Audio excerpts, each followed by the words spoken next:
Two local musicians and artists are breathing new life into the long-dormant Wellbrook Building on East Union Street. The Unicat Gallery is a new artist collective in the historic building.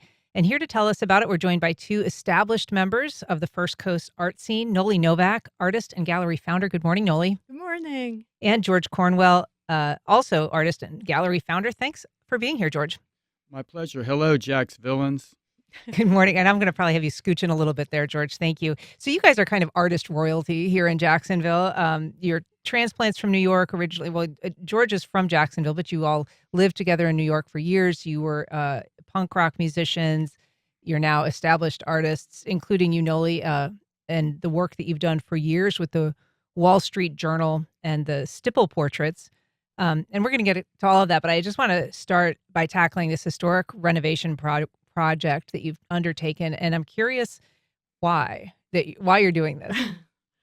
So, being artists and musicians, we always wanted to live with our art, with our studios, be right next to it. So we were actually always looking to purchase a building that can house our apartment and our studios.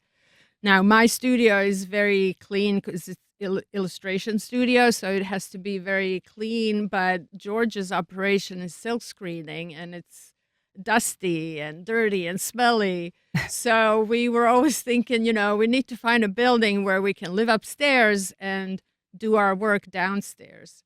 So we've been looking at every possible building in Jacksonville for years and years, mostly downtown because I don't drive a car. I never drove a car in my life, and I'm a walker and a bicycler. And I want to be in the urban center, where I can easily be in touch with everything I need. So we were always looking at downtown Jacksonville. Even in New York, we were looking at, but obviously prices in New York are terrible. And so we have been looking for many years, and we finally came across this building by the Old City Cemetery. It's not really within the urban core, but it's close enough.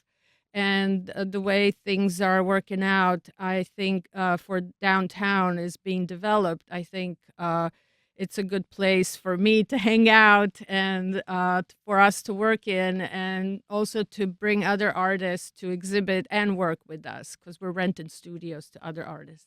And George, Unicat is kind of an abbreviation for Union and Catherine, which are it's kind of the intersection where the building is located. Another sort of similarly named building you guys were associated with for years, which is the CoRK Art Gallery in Riverside, which is named for the corner of Roselle and King. I think you guys were actually part of the naming process of CoRK Art. Yeah. Noli named it. Yeah. And so tell us a little bit about what working in a shared space like that brings to you as an artist. Well, I was surprised, actually, because there were so many artists here in the North Florida region that it's just phenomenal, and we have a great art community. And once we met all the other artists, I began working and collaborating with them, which is an amazing thing, which I continue to do. Yeah. And so is that something that you incorporate into your artwork, that kind of, I don't know, artistic communication that you build, that sort of community? Yeah, that's a new phenomena of fine art printing where you collaborate directly with the artist and you really do work together. And that's something that I began doing when I started at the CoRK Arts District and continue to this day. It's very valuable. Yeah. Okay. And so this is a 1912 building. It actually was at one point kind of a saloon and a grocery store, and I think later a domestic violence shelter for women. So it's got quite a history, and I'm guessing that the renovation on it has been extensive. Has that been, it's been in the process for years, is that right?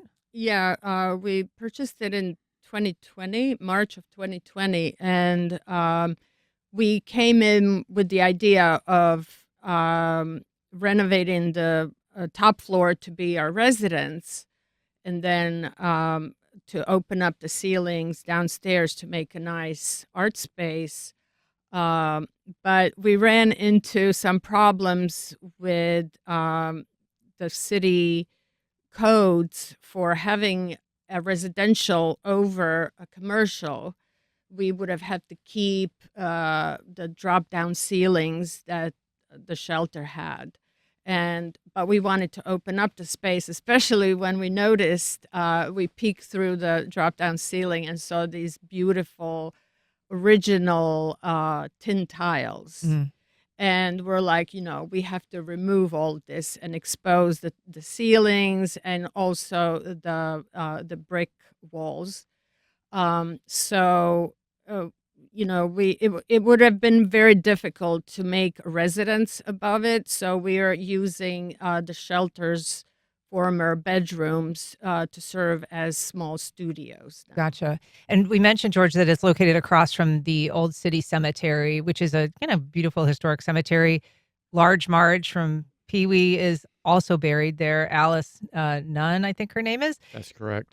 So it is not maybe sort of the liveliest streetscape. What is it that appealed to you about being at that location?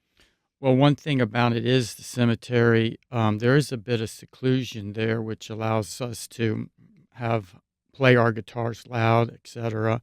But there's just a feel there that's really good. Also, we realized that the Emerald Trail really knocked us out because it's going to run right by there, and everybody at Groundworks Jackson, shout out to the Emerald Trail. The area is is the future of Jacksonville. Yeah. And it's going to be turned over in a way that we're just very, very excited and didn't have to think twice about jumping into. So you guys were in a series of bands. Initially, you were called GlueGun, and then later the band was known as NovakSeen, and then I think the Airstrikes. But you did a lot of touring in Europe. You had a couple of records. Do you feel that there's sort of a connection between the work that you're doing now and sort of the punk rock music that you produced at that time? Yeah, I mean, it was always the artists and musicians were always working together. For me, working at the Wall Street Journal in New York, all of us in the graphics department were actually musicians, and there was always this connection. So we want to continue not just playing ourselves, but having some kind of a music aspect at the building. It's just that right now we're set up as a fine art gallery, and sound issues and soundproofing is going to be another thing that we'll look into later down the line. But we can definitely do art shows. We can do screenings of bands' videos. We would like to encourage bands, even if they're not active, to make videos, and then we can make events out of that alone. And we should say we are showing some of your stipple portraiture on our live stream. People will recognize the look if they're familiar at all with the Wall Street Journal, but you've done portraiture of Queen Elizabeth, Barack Obama, Donald Trump, David Sedaris, a number of thousands. You've done thousands of these. And so you've been doing it almost 4 decades. Almost 4 decades, yeah. So, but with this building now, I'm thinking of slowly putting that behind me. Uh-huh. It's been a long time. My fingers don't function well anymore. I'm getting too old for that. And so, I want to go back to rock and roll.